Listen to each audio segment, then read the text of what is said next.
Hi officers, நேற்று நம்மளோட TNPSC group 2 and 2ஏக்கு 625 வேகன்சி இன்க்ரீஸ் பண்ணி அடனம் ரிலீஸ் பண்ணாங்க. நிறைய பேருக்கு ஹாப்பியாக இருந்திருக்கும். அது ஹாப்பியான ஒரு விஷயம் தான். பட் இதில் ஒரு கிளாரிஃபிகேஷன் இருக்குது. அந்த ஒரு கிளாரிஃபிகேஷன் இப்போ நம்ம பார்த்துடலாம். நேற்று நம்மளோட டிஎன்பிஎஸ்சி புதுசாக அடண்டமில் ஆட் பண்ண வேகன்சியோட பல்க் வேகன்சி வந்து எது கொடுத்துருக்காங்க அப்படின்னா, livestock inspector grade 2 439 vacancy level 10 பேக்குள்ளே வந்துடும். இது வந்து குரூப் 2ஏக்குள்ளே வந்துடும். சரிங்களா?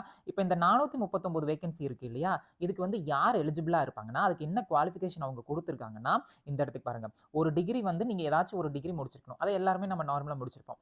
ஆனால் 12th பயாலஜியோ பாட்னியோ ஜுவாலஜியோ நம்ம முடிச்சிருக்கணும். இவங்க மட்டும்தான் இதுக்கு வந்து எலிஜிபிள். இதுலேருந்து நாம் என்ன புரிஞ்சுக்கணும் அப்படின்னா, ப்ரிலிம்ஸ்லேருந்து மெயின்ஸுக்கு 12,000 பேர் போவோம். அதாவது 1180 பேர். நான் குரூப் 2ஏ பற்றி மட்டும்தான் பேசிட்டு இருக்கேங்க. 12,000 பேர் அப்ராக்சிமேட்ல இப்போதைக்கு ஆஸ் ஆஃப் நோ வேகன்சிக்கு போவோம். இன்னும் வேகன்சி இன்க்ரீஸ் ஆச்சுன்னா அது எடுப்பாங்க. அப்போ இந்த 12,000 பேர்த்துல எல்லாத்துக்குமே அந்த காமனாக இருக்கிறவங்க போயிடுவாங்க.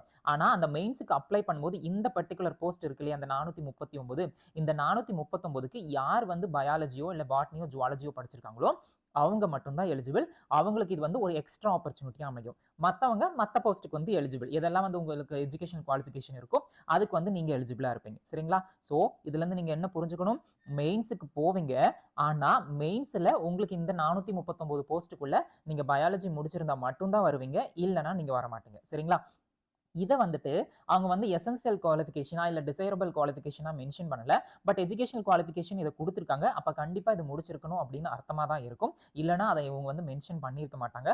சப்போஸ் மெயின்ஸுக்கு அப்ளை பண்ணும்போது நீங்கள் வந்து லைவ் ஸ்டாக் இன்ஸ்பெக்டருக்கு அப்ளை பண்ணுறீங்களா, அப்போ நீங்கள் வந்து 12th பயாலஜி முடிச்சிருக்கீங்களா இல்லையான்னு கேட்பாங்கன்னு நினைக்கிறேன். அது எப்படின்னு கன்ஃபார்மாக தெரியல. இப்போ நம்ம குரூப் 4 ஃபாரஸ்டர்ஸ்க்கு நம்ம அப்ளை பண்ணும்போது நம்மளை கேட்பாங்க இல்லையா, அந்த மாதிரி கேட்பாங்கன்னு நினைக்கிறேன். அதை அப்ளை பண்ணுறவங்களுக்கு தெரியும். ஸோ இதில் நீங்கள் கவனமாக இருந்துக்கு. அண்ட் உடனே வந்துட்டு நீங்கள் வந்து பயாலஜி நம்ம இல்லை, அப்போ நம்மளுக்கு வந்து போஸ்டிங் கம்மி அப்படிலாம் நினைச்சிடவே வேண்டாம். இப்போ நீங்க வந்துட்டு 12,000 பேர்த்துக்குள்ள போவீங்க. நீங்க அங்க நல்லா எஃபோர்ட் போட்டு டாப்ல ஸ்கோர் பண்ணிக்கிட்டு அப்படின்னா உங்களுக்கு இது மட்டும் இல்ல, எல்லா போஸ்ட்டுக்குமான ஆப்பர்ச்சுனிட்டிஸ் இருக்கு. உங்களுக்கான ஆப்பர்ச்சுனிட்டியை நீங்க தான் உருவாக்கணும்.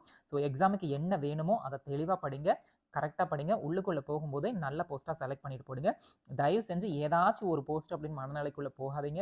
உள்ளுக்குள்ளே போனதுக்கப்புறம் என்ன வேணால் நடக்கலாம், உள்ளே போனால் என்ன வேணால் நடக்கலாம் அப்படிங்கிறதுக்கான அர்த்தம் வந்து பார்த்தீங்க அப்படின்னா, அங்கே இருக்கிற ஒர்க் நேச்சர், அதுக்கப்புறம் நம்மளோட கொலீக்ஸ்ன்னு சொல்லுவோம் இல்லையா அது, அதுக்கப்புறம் டைமிங்ஸ், அந்த ஜாப் நேச்சர், என்விரான்மெண்ட், இதெல்லாம் நான் வந்து உங்களுக்கு சொன்னேன். அதனால தான் நல்ல போஸ்ட்டாக நம்ம செலக்ட் பண்ணிட்டு எடுத்துகிட்டு போயிட்டோம் அப்படின்னா நம்மளுக்கான க்ரோத் வந்து இன்னும் அதிகமாக இருக்கும் அப்படின்னு நான் சொல்ல வரேன். சரிங்களா? புரிஞ்சிருக்கும்னு நம்புறேன். இங்கே ரிசல்ட் மட்டும்தான் நம்ம எல்லாருமே பார்க்குறோம். உள்ளுக்குள்ளே போனதுக்கப்புறம் என்னெல்லாம் நடக்குது நம்ம எதுவுமே பார்க்குறதில்ல.